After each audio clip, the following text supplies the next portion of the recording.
My husband cheated with my closest friends. Here's how I confronted them.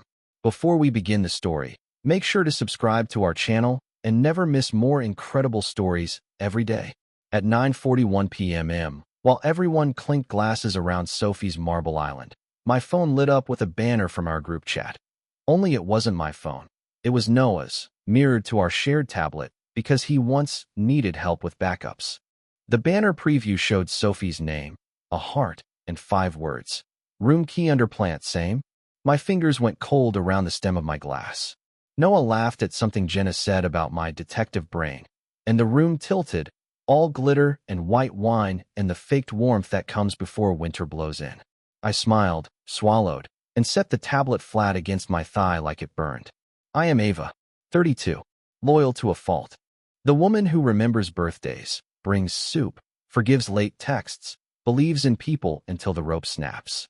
I married Noah because he was bright and ridiculous and said he would choose me every day like a practice, not a promise. Our friends were my sisters by choice, Sophie with her loud, easy laughter, Jenna with her soft, surgical honesty. Loyalty forever had been scribbled on a wine label once and framed above Sophie's bar card like a joke we lived inside. The message pulsed again. Same hotel, 11:30. Don't forget deposit. I watched the dots of Noah's reply bloom and vanish, the universe of their timing suddenly astronomical. Last-minute toast, hand at my back, kiss at my hairline, a whisper only I heard. You okay? He smelled like cedar and something guilty. The dots returned. I locked the screen with my thumb, blood roaring. He raised his glass. To Ava, the most patient woman I know. Laughter. Cameras. I thought, if I speak now, I become the problem. If I wait, I become the fool. Across the room, Sophie met my eyes, then looked quickly away, and Jenna's smile froze like glass in winter. I clinked my glass against Noah's and decided to stop being either, because I had just seen enough proof to burn the house down tonight. We met in a freshman seminar about ethics, which is funnier now than it was then. Sophie and I shared notes and ramen and the kind of secrets that feel like currency when you're 19, crushes, grades, the time she cried in a bathroom stall because her mom forgot her birthday. Jenna appeared later, Sophie's roommate's cousin, quiet until she wasn't, knives wrapped in silk. Noah was the meteor across sophomore spring, loud, golden, the guy who remembered your dog's name and carried extra phone chargers. There were signs I filed under quirks. Sophie's jokes about my clinginess when I texted twice to ask if she got home. Jenna's arched eyebrow when I said I preferred dinner in instead of loud nights out. Ava liked safety. Sophie would laugh, and everyone would laugh with her, including me, because it seemed rude not to. Noah, beautiful fool, would squeeze my knee. We'll make her wild yet. The first real cut came the year Noah forgot our anniversary dinner to help Sophie with a kitchen shelf. He arrived late smelling like sawdust and sugar, eyes shining, saying they'd rebuilt her spice rack and laughed for hours. You should have seen it, he said, kissing my cheek. We were a machine. I told myself jealousy is an ugly beast, and I am not ugly. Sophie sent me a photo of the gleaming shelf and a heart. Jenna texted, he looks happy, then deleted the message before I could reply. I saw the preview anyway. Last month, during menu tasting, Sophie teased, Ava's spreadsheets have spreadsheets, and Noah laughed too long. Jenna added, soft but precise, control is love for her, like a diagnosis. I laughed because we were in public and because I believed they loved me. But I went home and stared at our wedding photo and wondered when I stopped being person and became punchline. The night of the toast, when Sophie's text flashed, every joke landed at once like the final bill. It hit me that their loyalty jokes were rehearsals for my humiliation. After the party, I washed wine glasses alone while Noah took out recycling. The tablet on the counter kept fluttering to life with tiny banners I didn't open, because sometimes courage is a kind of stillness. On our shared credit card, recent charges hid in the polite vagueness of event planning and hospitality deposit, the way lies like to dress. I scrolled farther back, rideshares at the edges of midnight, a florist on a Sunday, a boutique hotel whose lobby I knew too well from Instagram. I told myself not to be dramatic. I told myself couples survive worse. Then his phone, face down, shivered and flashed a preview that felt like a dare. A calendar notification labeled Sinjay. tasting run-through. I tapped the corner, and it expanded just enough to show location initials that matched the hotel from our statement. A coincidence, a cruel algorithm, or a confession that didn't need words. The next morning, Jenna sent me a meme about overthinking. Sophie posted a boomerang clink with the caption, "Family over everything." Noah kissed my neck and said, "You're quiet. Everything okay?" I wanted to say, "What's the plant hiding your room key today?" Instead, I said, "Long week," and he said, "Cancel then. Sophie and I can handle the seating chart." Like it was kindness, not extraction. I checked our cloud backups while he showered. Months ago, during a crack screen crisis, he'd asked me to set up device sync. On the iPad, an unfamiliar chat client hovered like a ghost. I opened it with hands I kept steady by force, and there they were, a group thread named Trades and Tastings, full of innuendo disguised as logistics, quantities, samples, deliveries, all with timestamps that cross-hatch my evenings alone. A missent kiss emoji from Jenna to Noah, deleted, then resent as a smiley to the group with oops and a winky face. I closed the app. The cat watched me like a witness who couldn't be called. By lunch, I had almost convinced myself I was building castles from fog, until the florist called to confirm the surprise bouquet for the suite. And she used my husband's name and my best friend's phone number together. I phoned the florist back and let my voice be honey. "Could you read the card so I can match the ribbon?" She laughed, "Of course," and read, "For our last tasting before the big reveal, don't be late." No names, just initials I knew too well. I thanked her, then sat on the kitchen floor and counted my breaths until 3 stopped being a number and became a prayer. That night we met friends at a wine bar where the ceiling plants hung low enough to feel like camouflage. Sophie wore a dress I'd once borrowed and never filled the same way. Jenna complimented my earrings like she was checking off a chore. Noah told a story about my detective brain finding a lost receipt in a junk drawer. Everyone laughed, and he kissed my temple. When I excused myself, Sophie followed, catching my elbow in the hallway. "Don't take Noah's jokes so hard," she murmured. "It makes you look fragile." "Fragile?" I echoed, smiling with too many teeth. "Just pace yourself," she said, eyes soft with manufactured empathy. Big month ahead. Back at the table, Noah's phone lit up, and habit had me glance at the mirrored tablet in my tote. The chat bloomed there a second later. "Jenna, check out 11:15. Plants on the left this time." Noah's reply, "Got it. She's here, later." The waiter brought a bottle with a chalked heart on the label. "Compliments of the house," he said, gestures practiced. Same as last Thursday. Last Thursday, when Noah had been at late drinks with an investor. I tilted my head. Was it the same table? He smiled. "Always. They're creatures of habit." I tipped him too much for a truth I didn't want. When we stepped outside, Jenna put her arm through Noah's and laughed into his shoulder like a scene from a movie I wasn't in.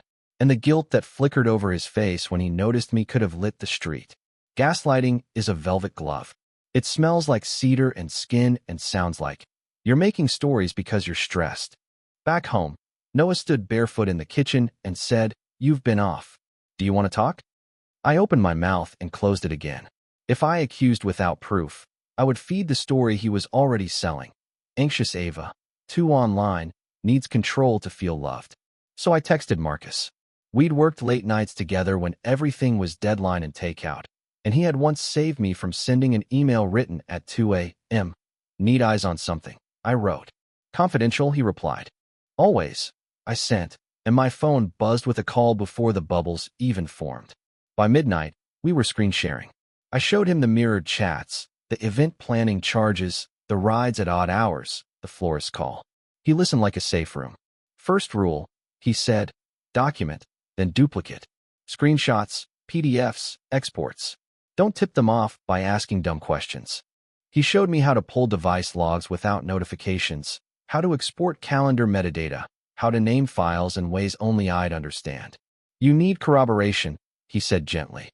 "Receipts, location overlaps, witness notes, and a timeline." "What if I'm wrong?" I asked. "Then you'll have evidence that you're not," he said. "Either way, this stops being a feeling and becomes a fact." At 2:07 a.m., I exported the Trades and Tastings thread and found an attached calendar block marked Tasting. S&J. In with a hotel address embedded. My chest tightened, but the fear moved into something sharper. Not rage, resolve. The next morning, Noah made coffee and kissed my forehead. "You good?" he asked. I smiled the way women do when we're done being managed. Better every minute. He looked uneasy for the first time in months. Because I had stopped asking permission and started building a case, he couldn't laugh away. Saturday morning, I opened our banking app and toggled to the hidden merchant details Payne Marcus had shown me how to reveal. One charge labeled hospitality expanded into a real name. Hollister House Hotel, reservation reference #HH, 3127. Contact number ending in -0456. I dialed from my work phone. "Checking a folio for an expense report," I said, steady as a metronome. The clerk read dates matching Noah's investor nights, then paused. "Would you like this resent to the email on file?" "Please," I said, and braced myself. A second later, our shared inbox pinged with a receipt showing 2 welcome cocktails and a single king, charged to a read my name. Yet the confirmation phone number belonged to Sophie. Clerical mix-up? Noah would say. "Ava, they fat-fingered it." Except the notes field read, "Plant on left, spare key inside." I took screenshots, saved the PDF twice, exported the message with full headers like Marcus taught me. Then I opened Noah's Cash App and found a private nickname list, each entry matched to an emoji. S bottle with popping cork, J old key, and a vault icon for HHH. His transaction history showed split payments labeled tasting, each with the hotel street number tucked into the memo like a smug wink. At lunch, Jenna sent a photo of a sunlit table, 2 glasses, one hand with Noah's watch, cropped artfully out of context. "Wish you were here," she wrote. I replied with a heart because you document the trap by letting it close. The bartender from last night answered my DM. "Yes, same bottle. Yes, same table. Yes, your guy," and the brunette with the laugh. He thought she was my sister. I thanked him and felt something inside me calcify into a line I would not let them cross again. Marcus called. "You've got folios, timestamps, cross-platform overlaps. You're past hunch and into pattern," he said. "Next step is corroborating location data, rideshare, calendar, maybe Wi-Fi logins." He walked me through pulling Noah's Apple ID sign-ins. There it was, Hollister House_guest at 11:31 p.m. The exact minute Sophie's "don't be late" message landed. I closed the laptop and looked at my wedding photo, then at the woman holding steady on the kitchen tiles. And the hotel's e-receipt showed my card and Sophie's phone number. Breadcrumbs don't look like bread until you map them. I started a timeline. Dates down the left, sources across the top. Bank, rideshare, messages, witness. Where Noah swore he was at trivia, a rideshare receipt showed a drop-off at Hollister House. Where Sophie posted girls' night, her phone pinged reception in the hotel lobby. Marcus explained that sometimes Instagram stores location tag metadata you can still view if you save the post. I saved it all. At the wine bar, I asked the manager, calm, friendly, if he remembered the couple who loved the Thursday Chablis. Tall guy, good hair, laughs loud, he said, and we both smiled the way women do when we share an understanding without putting a knife on the table. "Yes," I said. He checked the book. Last 3 Thursdays. Standing reservation. He tilted the screen so I could see 2 initials in the notes. S+N. I photographed it with his permission. "People tip better when they feel known." He shrugged. "We don't judge." I tipped the truth again. At home, Noah floated around me, suddenly helpful, suddenly present. "Want me to grab groceries? Handle Sophie's pickup?" He said Sophie's name the way you say a cousin's, casual, familial. "I got it," I said. He searched my face for the old Ava, the pliant one, didn't find her, and went still. That evening, Jenna texted me separately. "You seem off. Is everything okay? We're worried." I typed, "I'm taking a breath." She replied, "Good. We all know you overheat." The words slid over me like oil on water. I screenshotted, printed, labeled. Marcus messaged, "Start an evidence binder in the cloud and on paper." Redundancy. I named folders with banal titles. Tax_2024, recipes, vet records, because security sometimes lives in boring clothes. At 10:58 p.m., a rideshare receipt hit our email. Pickup, Sophie's block. Drop off, Hollister House. Noah was in the shower, singing. I printed the receipt, slid it into a manila envelope, and wrote the date in block letters I didn't recognize as mine. I realized the bartender's brunette with the laugh wasn't Sophie. It was Jenna. I went back to the trades and tastings thread with new eyes and found what I had missed, the choreography. Sophie flattered, kept the jokes light, ran interference. Jenna calibrated, nudged narratives, kept receipts, or deleted them, depending on who needed to see what. And Noah sent heart emojis like signatures, a man distributing favors in a town square. Then I found a second, smaller thread buried under muted conversations, named Care Package. 3 members. N. S. J. The first messages were months old. Ava's spiraling again about plans, S wrote. J. Frame it as concern. She responds to calm. N. She'll believe you too. She trusts you. Later, the tone sharpened.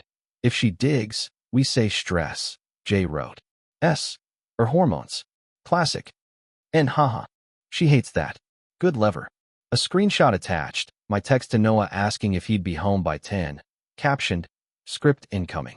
Then a calendar invite labeled tasting/reset Ava narrative with Jenna's initials on the organizer line. I printed, circled, dated. Financially, the game was simple cruelty disguised as practicality. Noah had set hotel charges to my card for points, then immediately paid them back through the Cash App with memos that made my stomach turn. Thanks for covering. Work comp mix-up. To anyone glancing, it looked like I had approved everything. To the hotel, I was the cardholder of record. To the friends, I was already the punchline. A neat triangle of deniability, drawn with my name at each corner. I stared at the chat and felt both sick and strangely clear. The why, boredom, ego, the thrill of being terrible, mattered less than the what. And the what was now documented in ink and pixels that did not care about charm. Marcus pinged. This is narrative control. They're building a case that you're unstable, so any accusation looks like hysteria. He added, pair this with witness testimony. Manager, bartender, hotel clerk, anyone who can confirm names and dates. I saved everything twice, then a third time to a drive labeled with a recipe code. I closed the binder and looked at myself in the oven door. Tired, precise, done being manageable. And then Noah's phone buzzed with a calendar titled Housewarming Surprise, Showtime, organized by Jenna. The plan had to be boring, because boring is hard to attack. Marcus and I split tasks like we were prepping for trial. He handled exports and hashes, little fingerprints that prove a file hasn't been altered, while I made calls and asked polite questions in a voice that could have sold tea. The wine bar manager agreed to email a signed note confirming recurring reservations under the initials S+N with dates and table numbers. The hotel clerk, bless every hourly worker who keeps records, forwarded folios with full headers and a line item noting the same welcome cocktails each time. I asked for a reprint for taxes and thanked her like she had steered a ship. I booked a quick consult with Lawyer Chun through a friend of a friend. Keep emotions out of documents, he said, tapping the stack I'd brought. Facts persuade, adjectives inflame. Your goal is clarity, not catharsis. He suggested printing a slim packet for third parties, manager, venue, a neutral friend, redacted for privacy, timestamped, labeled, documented versus alleged. He underlined, do not confront alone, and no ambushes that could be spun as hysteria. His fee stung, his calm was worth it. We chose the battleground, Jenna's upcoming housewarming. A public setting with neutral witnesses, controlled enough to present without a brawl. The venue had a projector, Sophie's idea, ironically, for a montage of friendship moments. I reserved early to test the slideshow, then quietly asked the host where the HDMI inputs lived. Marcus grinned. We'll mirror your binder on the big screen if they start rewriting reality. At home, I staged my kitchen like an archive. Tabs, rideshare, Cash App, chats, receipts, witness, timeline. I rehearsed out loud until the tremor left my voice. I wrote one sentence at the top of my outline. I will not call them names. I will name their choices. Noah floated in, sensing the air shift. He offered to cook, to scrub grout, to fix the door hinge he'd ignored for months. You don't have to fix everything tonight, I said. Some things are already broken. He blinked. Ava, what is this? Preparation, I said, and put the binder in my tote. Because the only way to stop their story was to show the truth, calmly, publicly, and completely. The closer you get to truth, the softer liars speak.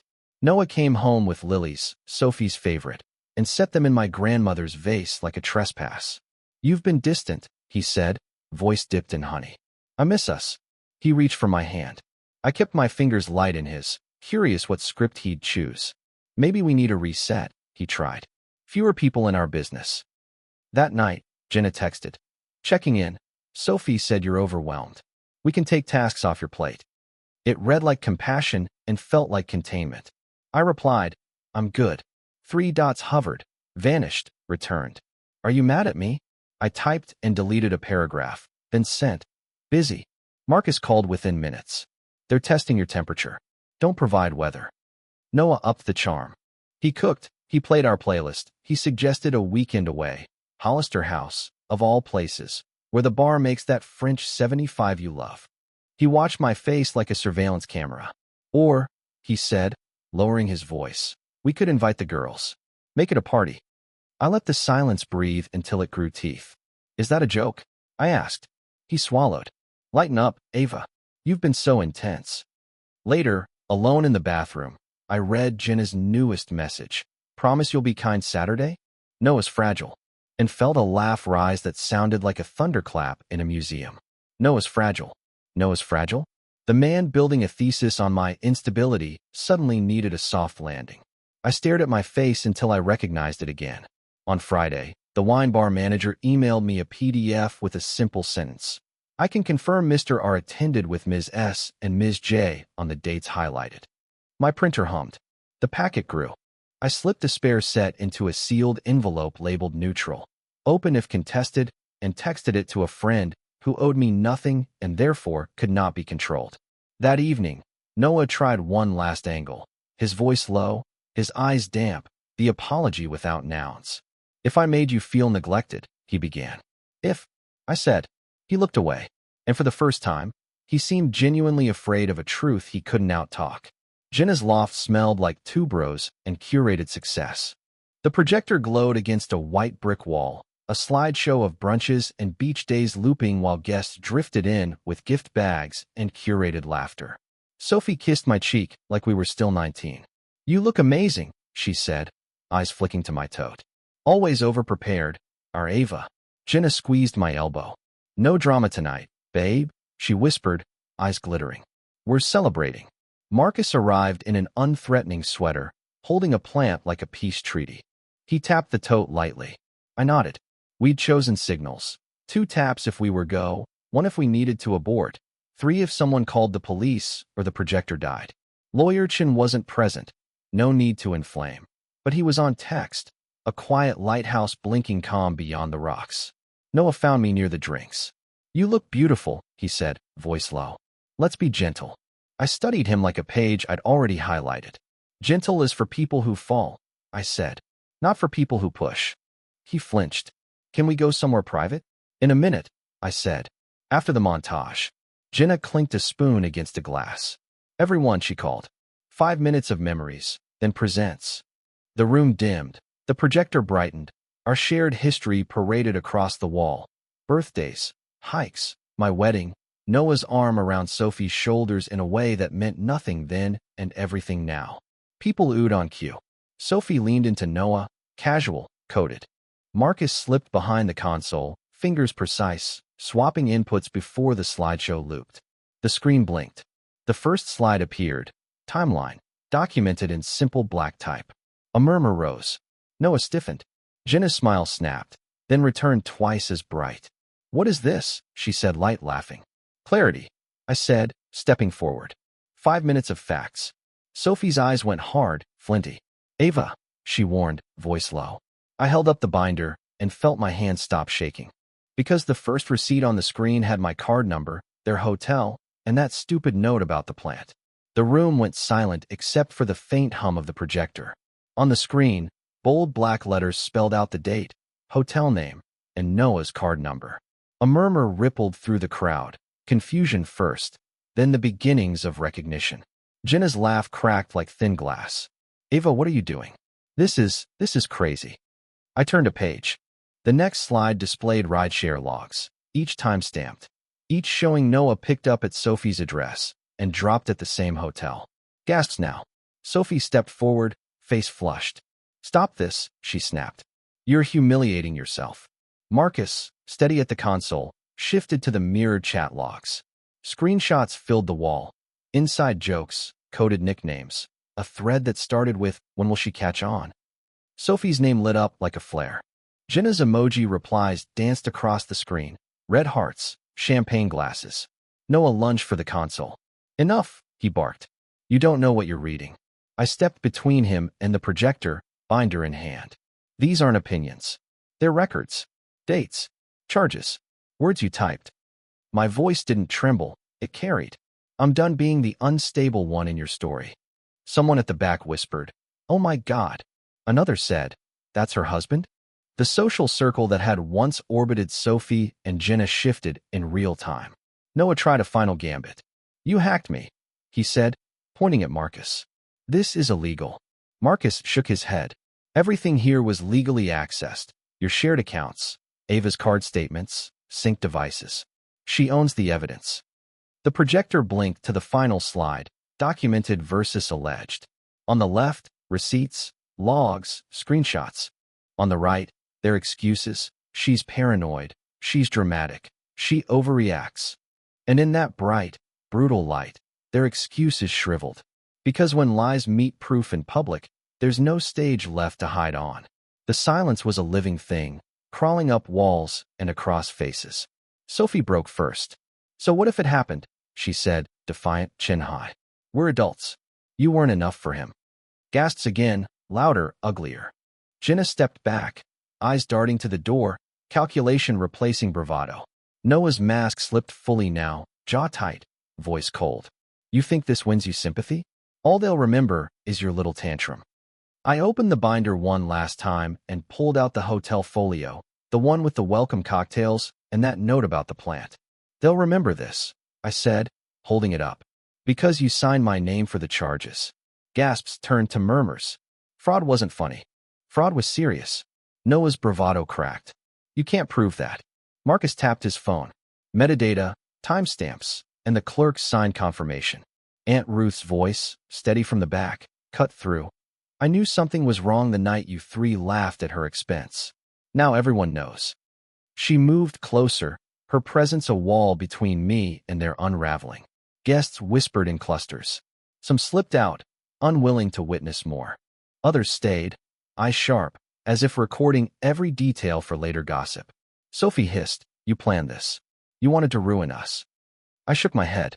"No, you ruined yourselves. I just brought the receipts." Noah's hands clenched, his jaw working.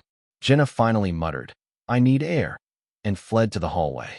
Sophie's voice grew shrill, pitched too high. She's vindictive. She's twisting everything. But with each denial, the evidence glowed brighter, heavier, undeniable. And the weight of truth pressed down until Noah's voice cracked into silence. The fallout began before the projector dimmed. Someone in the group chat already posted screenshots of the slides. Notifications buzzed across the room, each ping another nail in Noah's carefully built facade. Sophie stormed toward me, but two guests intercepted her, murmuring, "Don't make it worse." Jenna was gone, vanished into the night. Noah tried to rally. "You're all being manipulated," he barked. "This is her revenge." But his words hung limp. No one moved to support him. A friend he once charmed crossed his arms and said, "We saw the dates, man." Another muttered, "Using her card? Seriously?" Marcus unplugged the projector, slid the USB into his pocket, and handed me the tote. "You did it," he whispered. My legs shook, but my spine held. "No," I said. "They did it to themselves." Later, at home, I sifted through the debris of texts and emails that now flooded in. Some people apologized. Others stayed quiet, their silence as sharp as betrayal. My phone buzzed with Noah's messages, rage, then pleading, then rage again. I blocked him. Sophie tried too. "You'll regret this." Blocked. Jenna never reached out. My mother called, her voice trembling. "I wish it hadn't gone public," she said. But maybe it had to. Aunt Ruth texted one line. "Truth costs, but silence costs more." I sat at the kitchen table, binder open, and realized the price I'd paid. Friends lost, reputation scarred, the weight of being the one who exposed it. But beneath the wreckage lay something unshakable, my own voice, unedited, undeniable. And for the first time in years, it felt like mine again. Healing doesn't happen in headlines. It happens in small, stubborn choices. Therapy once a week, even when I wanted to cancel. Resetting passwords, freezing credit, filing paperwork with Lawyer Chen to clean up Noah's forged charges. Accepting that not everyone would believe me, but enough people saw the truth with their own eyes to matter. Leo, my nephew, hugged me tight one afternoon and whispered, "I'm proud of you." I hadn't realized how much I needed those words until tears slipped out before I could stop them. Marcus remained steady, checking in, reminding me to eat when I buried myself in tasks. Aunt Ruth dropped by with soup and stories, her way of saying, "You're not alone." I set new boundaries, no shared accounts, no blind trust, no friendships without reciprocity. I learned to live without the constant hum of needing everyone's approval. My home grew quieter, but safer. My phone lighter, but cleaner. My mirror kinder, but sharper. One evening, as the sun fell through the blinds, I sat with the binder on my lap. For the first time, I didn't need to open it. I had memorized every line, every timestamp, every receipt, but they no longer owned me. The last page read documented versus alleged. I added one final note in my own handwriting. I chose truth, and I chose myself. Because in the end, betrayal may shatter you, but truth is the only thing that rebuilds. And sometimes, exposing the lie is the first step to living free again.